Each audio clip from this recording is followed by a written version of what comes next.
네, 이제 하이델베르크 요리문답 공부를 시작하겠습니다. 자리에 앉으셔서 편하게 식사하시면서 공부에 참여해 주시면 되겠습니다.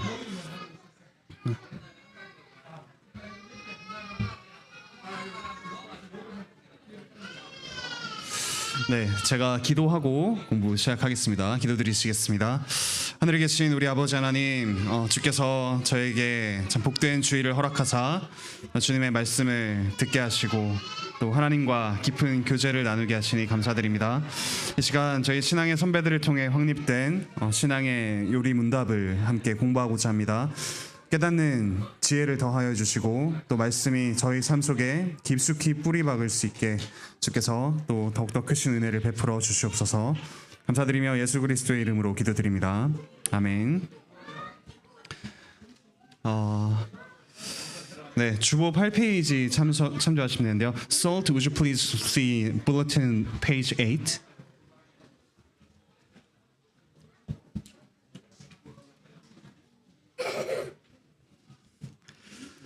네, 주보 8페이지 참조하시고요. 먼저 함께 말씀 읽으시고 난 뒤에 공부를 이어가겠습니다. 마태복음 함께 보시겠습니다. 마태복음 18장입니다.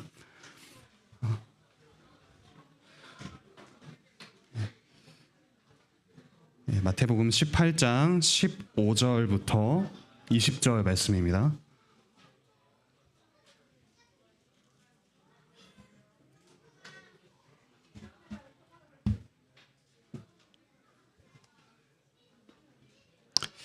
네, 마태복음 18장 15절부터 20절 제가 읽겠습니다. 네 형제가 죄를 범하거든 가서 너와 그 사람과만 상대하여 권고하라. 만일 들으면 네가 네 형제를 얻은 것이요 만일 듣지 않거든 한두 사람을 데리고 가서 두세 증인의 입으로 말마다 확증하게 하라. 만일 그들의 말도 듣지 않거든 교회의 말하고 교회의 말도 듣지 않거든 이방인과 세리와 같이 여기라.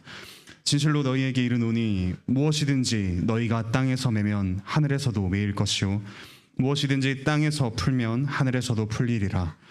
진실로 다시 너희에게 이르노니 너희 중에 두 사람이 땅에서 합심하여 무엇이든지 구하면 하늘에 계신 내 아버지께서 그들을 위하여 이루게 하시리라. 두세 사람이 내 이름으로 모인 곳에는 나도 그들 중에 있느니라. 아멘. 네, 오늘은 천국의 열쇠 두 가지 말씀과 권징에 대한 내용을 함께 살펴보겠습니다. 하이델베르크 요리문답 83문부터 85문입니다. 제가 질문을 읽으면 함께 답을 읽어주시기 바랍니다. 83문, 천국의 열쇠는 무엇입니까? 거룩한 복음의 강설과 교회의 권징인데 이 두 가지를 통하여 믿는 자에게는 천국이 열리고 믿지 않는 자에게는 닫힙니다. 83문, 거룩한 복음의 강설을 통하여 어떻게 천국이 열리고 닫힙니까? 그리스도의 명령에 따라 하나님께서 그리스도의 공로 때문에 사람들이 참된 믿음으로 복음의 약속을 받아들일 때마다 참으로 그들의 모든 죄를 사하신다는 사실이 신자들 전체나 개개인에게 선포되고 공적으로 증언될 때 천국이 열립니다. 반대로 그들이 돌이키지 않는 한 하나님의 진노와 영원한 정죄가 그들 위에 머문다는 사실이 모든 믿지 않는 자와 외식하는 자에게 선포되고 공적으로 증언될 때 천국이 닫힙니다. 이러한 복음의 증언에 따라서 하나님께서는 이 세상에서와 장차 올 세상에서 심판하실 것입니다. 85문, 교회의 권징을 통해서 어떻게 천국이 닫히고 열립니까?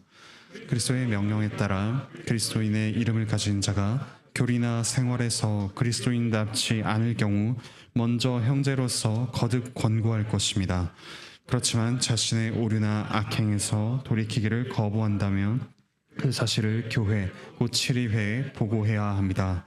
그들이 교회의 권고를 듣고도 돌이키지 않으면 성례에 참여함을 금하여 성도의 사귐 밖에 두어야 하며 하나님께서도 친히 그들을 그리스도의 나라에서 제외시킬 것입니다. 그러나 그들이 참으로 돌이키기를 약속하고 증명한다면 그들을 그리스도의 지체와 교회의 회원으로 다시 받아들입니다. 오늘은 하이델베르크 요리문답 제31주입니다. 천국의 열쇠 두 가지 말씀과 권징입니다. 첫 번째로 천국의 열쇠 가르침과 권징 83문에 나와 있는 내용을 두고 말씀드리겠습니다. 첫 번째로 권징과 가르침은 연결되어 있습니다. 권징은 그 국어 서전에도 찾아보시면 권선징악의 줄임말이라고 되어 있습니다. 권징에는 크게 이렇게 두 가지가 있다고 볼 수 있습니다. 첫 번째로는 일상적인 권징입니다. 괄호 안에 들어갈 말은 일상적입니다. 즉 설교를 듣고 개인이 격려와 자책을 받고 스스로 변화되는 일상적으로 일어나는 권징입니다. 두 번째로 특별한 권징이 있습니다. 즉 교회나 다른 성도가 권하고 책망하는 것을 뜻합니다. 제자를 뜻하는 disciple이라는 말과 또 권징을 뜻하는 discipline는 서로 관계가 있습니다. 즉 가르침을 받는 사람은 책망도 동시에 받습니다. 디모데후서 3장 16절 말씀 함께 읽어보겠습니다. 디모데후서 3장 16절.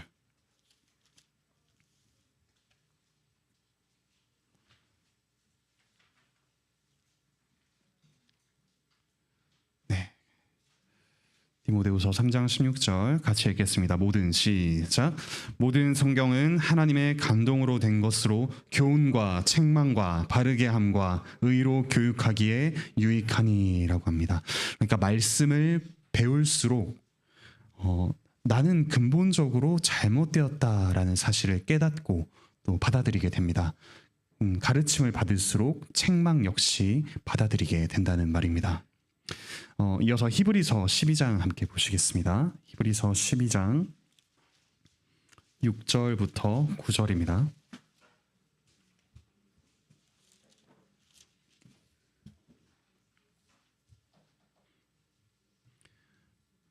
히브리서 12장 6절부터 9절 또 같이 한번 읽겠습니다. 주께서 시작. 주께서 그 사랑하시는 자를 징계하시고 그가 받아들이시는 아들마다 채찍질 하심이라 하였으니 너희가 참음은 징계를 받기 위함이라. 하나님이 아들과 같이 너희를 대우하시나니 어찌 아버지가 징계하지 않는 아들이 있으리요. 징계는 다 받는 것이거늘 너희에게 없으면 사생자요 친아들이 아니니라. 또 우리 육신의 아버지가 우리를 징계하여도 공경하였거든 하물며 모든 영의 아버지께 더욱 복종하며 살려하지 않겠느냐. 부모는 자녀를 책망합니다. 저도 부모님과 같이 살고 있기에 아직도 책망을 받고 있습니다. 사실 부모가 자녀를 책망하는 이유는 사랑하기 때문입니다.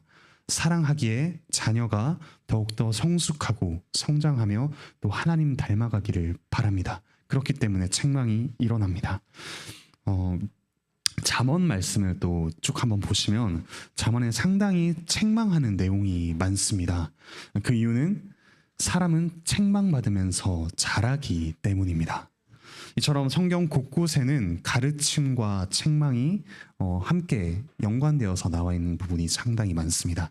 그리고 책망은 하나님께서 우리를 사랑하시기에 하시는 것이라는 사실을 또한 분명히 알 수가 있습니다.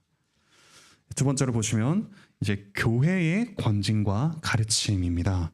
마태복음 16장 말씀을 보시면 여기서 천국 열쇠를 주님께서 주신다 하셨고 거기서 메고 푸는 것에 대한 이야기가 나옵니다. 메고 푸는 것이란 곧 무엇이 옳고 무엇이 그른지 판단하는 것입니다. 이 권한을 교회에 맡기셨다고 합니다. 마태복음 16장 말씀 아주 유명한 말씀이죠. 교회를 세우시리라 하는 말씀에 이와 같은 교회의 권한 역시 주셨다고 분명히 나와 있습니다. 마태복음 28장 20절 말씀 같이 한번 읽겠습니다.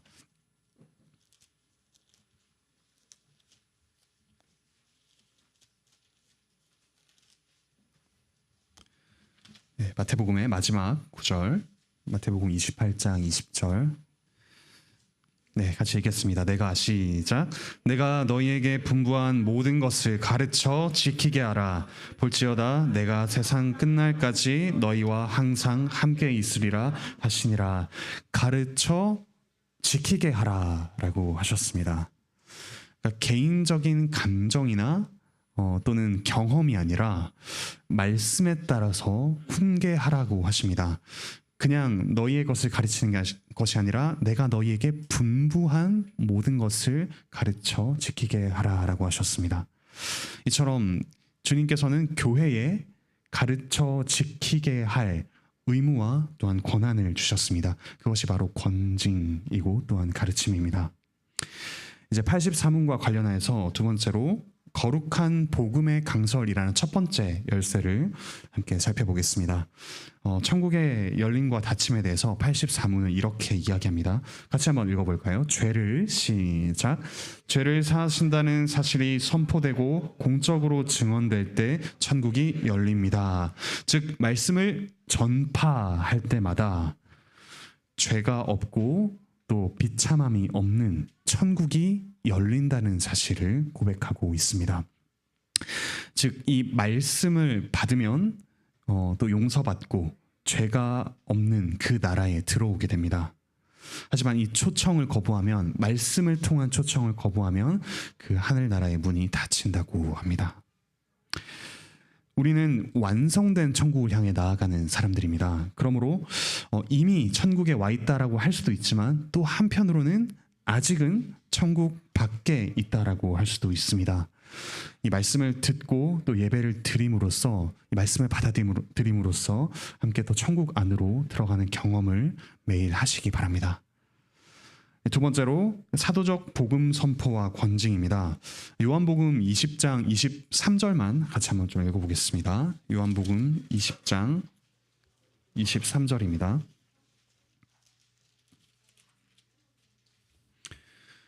주님께서 성령을 받으라 하시고 난 뒤에 이렇게 말씀하십니다. 요한복음 20장 23절 너희가 같이 읽겠습니다. 시작.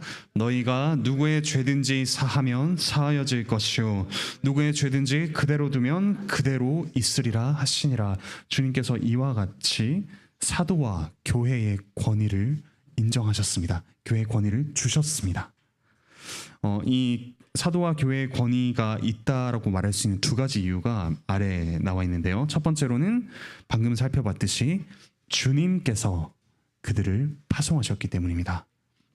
우리 스스로 이와 같은 권한을 가지려고 하거나 우리 스스로 간 것이 아니라 주님께서 파송하셨기 때문입니다. 두 번째로는 말씀을 증거할 때 성령님께서 함께 있으면서 능력을 행하시기 때문입니다. 우리가 가진 것으로만 전하지 않습니다. 바로 말씀을 주신 성령님께서 함께 능력을 베푸시는 자리가 바로 이 사도와 교회의 권위가 드러나는 자리입니다.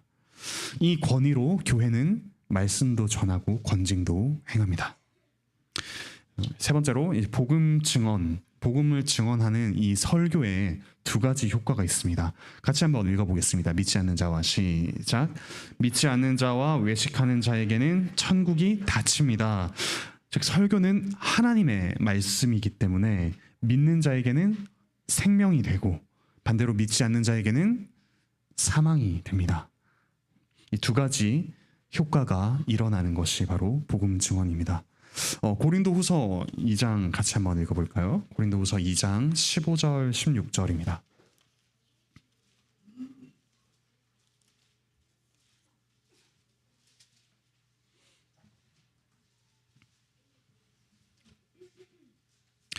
이 장 15절 16절인데요. 2장 12절을 보시면 내가 그리스도의 복음을 위하여라고 되어 있습니다. 이 복음 전파와 관련된 말씀임을 볼 수가 있습니다. 15절 16절 같이 한번 읽어보겠습니다. 우리는 시작. 우리는 구원받는 자들에게나 망하는 자들에게나 하나님 앞에서 그리스도의 향기니 이 사람에게는 사망으로부터 사망에 이르는 냄새요 저 사람에게는 생명으로부터 생명에 이르는 냄새라. 누가 이 일을 감당하리오. 복음 전파가 누군가에게는 생명에 이르는 것을, 또 누군가에게는 사망에 이르는 그런 효과를 나타낸다고 할 수 있습니다. 그러므로 말씀을 듣고도 거부하면 심판을 받게 됩니다. 사실 하나님께서 인간을 심판하시는 가장 근본적인 이유는 믿지 않아서가 아닙니다. 우리가 죄인이기 때문입니다. 죄인으로서 심판받아 마땅하기 때문에 우리를 심판하는 것인데, 그런 우리를 구원하시는 하나의 도구로서 이와 같은 복음 말씀을 주셨습니다. 그러므로 이 복음 말씀조차 받지 않는 자에게는 사실 방법이 없습니다. 10페이지를 보시면 이렇게 말씀과 함께 주님이 오시고 또한 천국을 열어주십니다. 그때마다 우리는 새롭게 반응하고, 이렇게 매주일 예배마다, 그리고 이 말씀 선포를 들을 때마다 우리는 천국으로 들어가야 합니다. 동일한 말씀으로 그리스도는 우리 각자의 이름을 불러주시듯이 우리 각자의 마음에 역시 말씀하여 주십니다. 이제 마지막으로 권징입니다. 닫고 연다라는 표현이 나오는데, 이것은 회개하고 돌이키도록 하는 것이 주된 목적입니다. 열기 위해서, 즉 벌을 풀어주기 위해서, 그 비참한 상태에서 해방하기 위해서 벌을 줍니다. 그 권징의 항목 또는 영역은 교리나 생활에 대한 것입니다. 교리나 생활에 관련해서 문제가 있는 자들에게 개인적인 권면과 교회적 권징이 이루어집니다. 이 단계가 있는데요. 첫 번째, 우리 처음에 읽었던 말씀에 나와 있죠. 먼저 아무도 모르게 혼자서 우리 지체의 어떤 죄와 그릇된 행실을 본다면 떠벌리는 것이 아니라 혼자서 가서 권면을 합니다. 하지만 그 후에도 변화되지 않으면 같은 교회에 있는 두세 사람이 함께 가서 함께 권합니다. 나 혼자만의 생각이 아니라 말씀에 비추어 본 우리 지체의 그런 증언으로서 함께 권합니다. 하지만 그래도 안 되면 교회, 즉 당회, 7위회인 당회, 목사와 장로입니다. 당회, 목사와 장로에 말해서 공식적으로 권징을 행합니다. 이러한 단계가 일어나는 이유가 있습니다. 그 사람을 죄인으로 낙인 찍기 위해서가 아니라 사랑으로 계속해서 권면해서 회복시키기 위한 것이 주된 목적입니다. 그래서 주님의 어미와 사랑을 잘 깨닫고 자기 스스로 권징을 잘 받고 변화된 사람이 남에게도 역시 이러한 개인적인 권징을 잘 할 수가 있습니다. 자기 스스로 나는 아무것도 책망받을 것이 없는 사람이다 라고 생각하는 사람은 다른 사람 역시 이처럼 사랑으로 그리고 진리로 권징을 할 수가 없습니다. 또한 권징을 할 때는 개인적인 감정이나 경험이 아니라 말씀을 따라서, 또 듣는 사람이 실제로 변화되도록 기도하면서 사랑으로 함께 권면을 해야 할 것입니다. 교회와 성도들이 말씀과, 괄호 안에 들어갈 이야기는 말씀입니다. 말씀과 사람을 잘 이해할 때 권징을 잘 할 수가 있습니다. 권징을 하는 어떤 자세나 태도에 대해서 아래 세 가지 말씀이 있는데요. 같이 한번 좀 읽어보겠습니다. 골로새서 3장 16절입니다.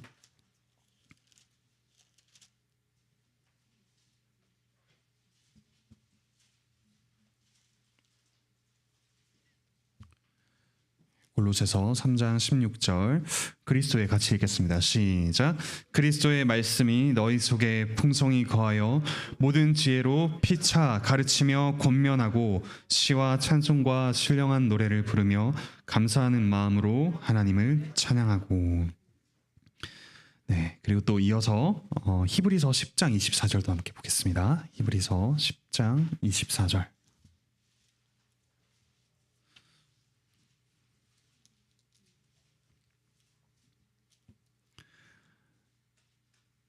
네, 같이 읽겠습니다. 서로 시작. 서로 돌아보아 사랑과 선행을 격려하며 라고 합니다. 마지막으로 갈라디아서 6장 1절 같이 보겠습니다.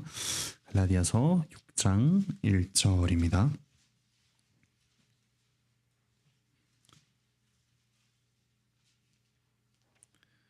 같이 읽겠습니다. 형제들아, 시작.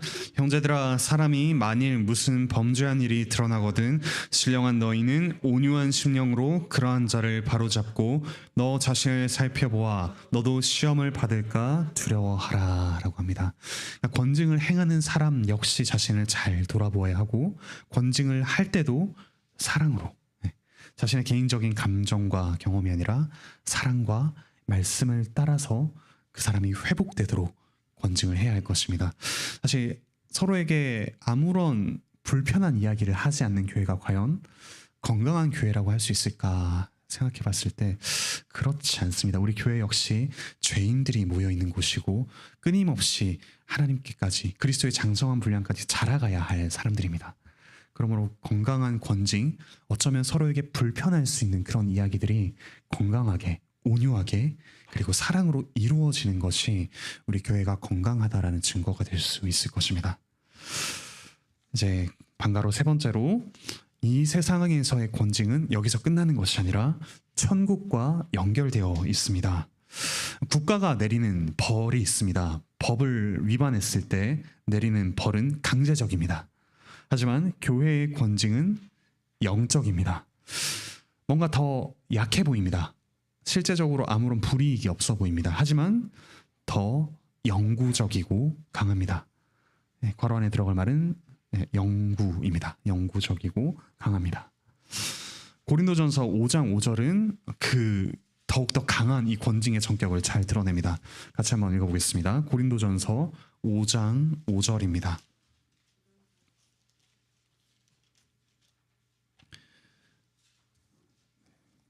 고린도전서 5장 5절 같이 한번 읽겠습니다. 이런 자를, 시작. 이런 자를 사탄에게 내어주었으니 이는 육신은 멸하고 영은 주 예수의 날에 구원을 받게 하려 함이라. 이 권징으로 출교하는 것은 심지어 사탄에게 내어주는 것이라고 표현될 만큼 아주 강력한 그런 성격을 가진 권징이라고 할 수 있습니다. 하지만 교회의 권징은 여기서 끝나지 않습니다. 교회는 권징한 다음에 천국에 합당한 사람에게는 또 문을 열어줍니다. 돌이켜 회개하고 하나님의 말씀을 따라 살고자 하는 자에게는 다시 그 문이 열립니다. 괄호 안에 들어갈 말은 천국입니다. 하지만 합당하지 않은 사람에게는 닫힙니다. 왜냐하면 새하늘과 새 땅에서의 모습이 이렇기 때문입니다. 요한계시록 22장 15절 같이 한번 읽어보겠습니다. 요한계시록 22장 15절입니다.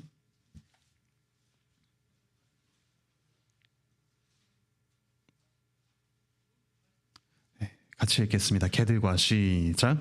개들과 점수가들과 음행하는 자들과 살인자들과 우상 숭배자들과 및 거짓말을 좋아하며 지어내는 자는 다 성 밖에 있으리라. 장차 이 말 완전한 하나님 나라의 삶을 따르지 않는 자들, 따르려고 노력조차 하지 않는 그 방향이 완전히 뒤틀려 있는 자들에게는 하나님 나라의 문이 이 땅에서도 닫혀 있습니다. 그것을 분명히 나타내는 것이 바로 교회의 권징입니다. 구약에서도 마찬가지입니다. 시편 24편 함께 보겠습니다. 시편 24편 3절 4절. 여호와의 산에 오를 자가 어떤 자인가에 대한 이야기입니다. 시편 24편 3절 4절입니다. 같이 읽겠습니다. 여호와의, 시작. 여호와의 산에 오를 자가 누구며 그의 거룩한 곳에 설 자가 누구인가? 곧 손이 깨끗하며 마음이 청결하며 뜻을 허탄한 데에 두지 아니하며 거짓 맹세하지 아니하는 자로다라고 합니다. 사실 우리가 이 조건을 완전히 갖출 수는 없습니다.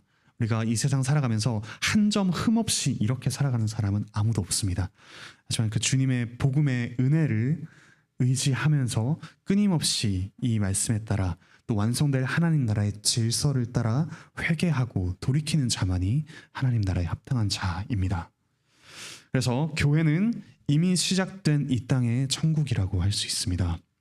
계속 회개하지 않으면, 괄호 안에 들어갈 말은 회개입니다. 계속 회개하지 않으면 이 땅의 천국, 이 교회에서 출교라는 그런 조치가 있습니다. 쫓겨납니다. 주님도 교회의 권징을 인정하셨습니다. 권위를 주셨습니다. 그래서 그리스도의 나라에서 제외시키십니다. 교회의 권징을 받아 성찬에 참여하지 못하는 자들을 그리스도께서는 마지막 어린 양의 혼인 잔치에도 참여하지 못하게 하십니다.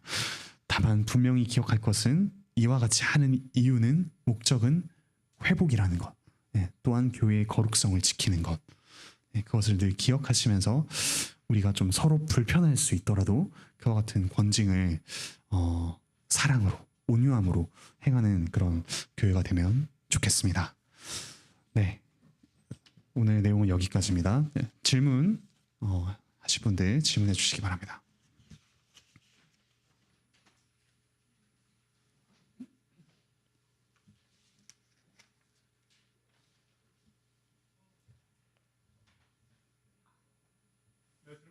네, 집사님. 페이지 보면 천국 열쇠 가르침과 권징 83문 특별한 권징으로서 교회나 다른 성도가 권하고 책망함이라고 써 있는데, 책망의 의미가 훈계나 가르침 또는 권면을 의미하는 건지, 아니면 그 불순종에 비례하여 엄하게 꾸짖음, 즉 엄하고 강하게 꾸짖음이라는 의미인지, 아니면 양자의 의미를 다 가지고 있는지 궁금합니다. 네, 이 특별한 권징이라고 말한 부분이 오늘 다뤘던 모든 권징에 대한 내용이라고 할 수 있습니다. 그러므로 방금 말씀하신 대로 그런 죄가 보인다면 거기에 대해서 분명하게 지적을 해야 합니다. 그것이 그럴 수 있지, 그렇게 죄를 지을 수 있지, 그거 괜찮아라는 식으로 어물쩍 넘어가는 것이 아니라 분명하게 지적을 하되, 계속해서 이야기했듯이 그 방법은 사랑과 온유와 겸손입니다. 자기를 돌아보면서 하는 것이 또한 권징이라고 할 수 있겠습니다. 그 죄가 심각해진다라고 했을 때 돌이키지 않는 것이 사실 더욱더 심각한 것입니다. 심각한 죄를 한 번 저지르는 것보다 자잘한 죄를 비교할 수 있다면 그 죄들을 계속해서 지으면서도 돌이키지 않는 것이 더욱더 심각한 것입니다. 돌이키지 않을 때 방법과 절차가 두세 사람 그리고 교회 전체적으로 가서 권징을 하는 것입니다. 네, 답변이 됐을까요? 네.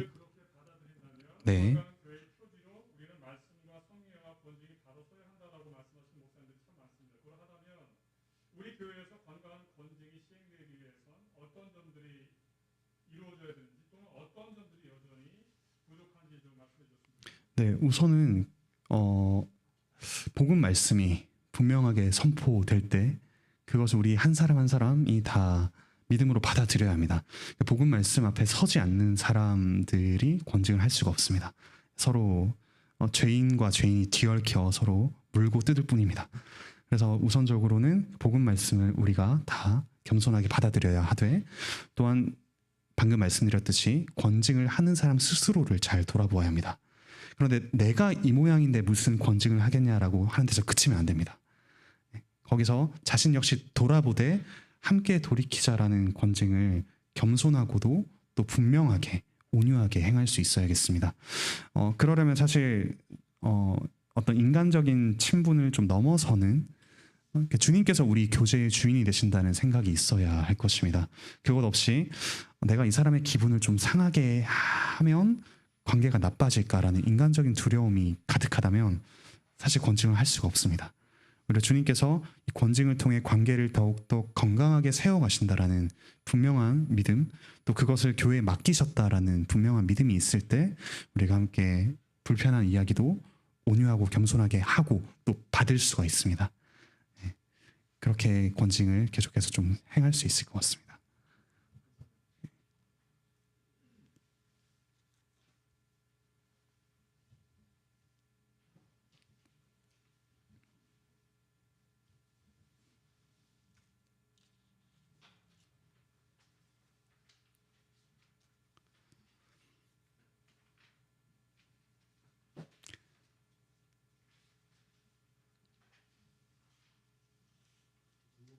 네네.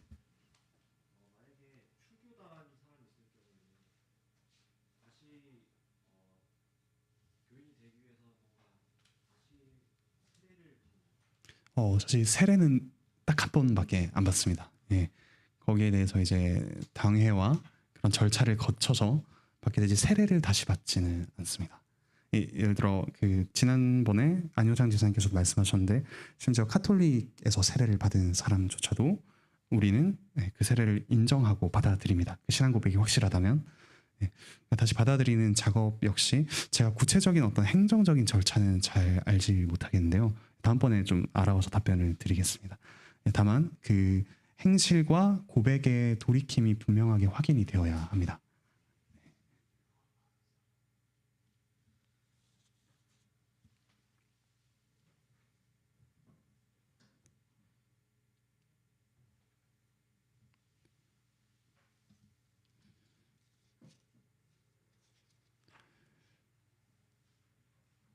네네. 그 마태복음 8장 20절에 두세 사람이 내 이름으로 모인 곳에 나도 그들 중에 있다고 말씀하셨는데 이 맥락이 그 권징을 설명할 때 나온 맥락인데 이 말씀만 떼어서 이렇게 적용하는 경우가 되게 많지 않습니다.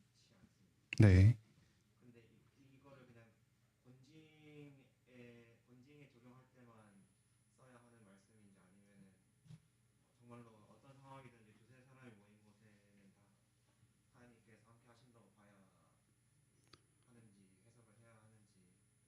네, 1차적으로는 사실 교회와 관련된 말씀입니다. 그거는 분명한 맥락 속에 있기 때문에 교회의 권징과 관련된 이야기라는 점을 분명히 하고 나서 조금 더 넓은 차원의 적용점으로서 그렇게 이야기를 해볼 수 있을 것입니다. 근데 단순히 두세 사람이 모였을 때 이와 같은 권징이 이루어지는 그런 관계 속에 있다라고 할 때만 이걸 좀 더 적용할 수 있을 것입니다. 그러니까 단순히 그리스도인이 모여서 함께 범죄할 수도 있습니다.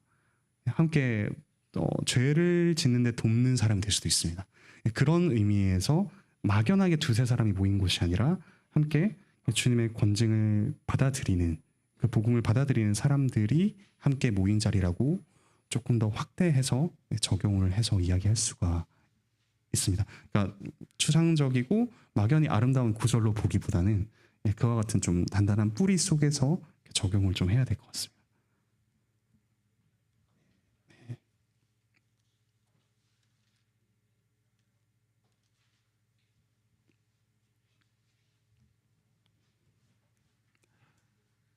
네, 더 질문이 없으시면 네, 여기서 마치겠습니다. 네, 평안히 돌아가십시오. 네.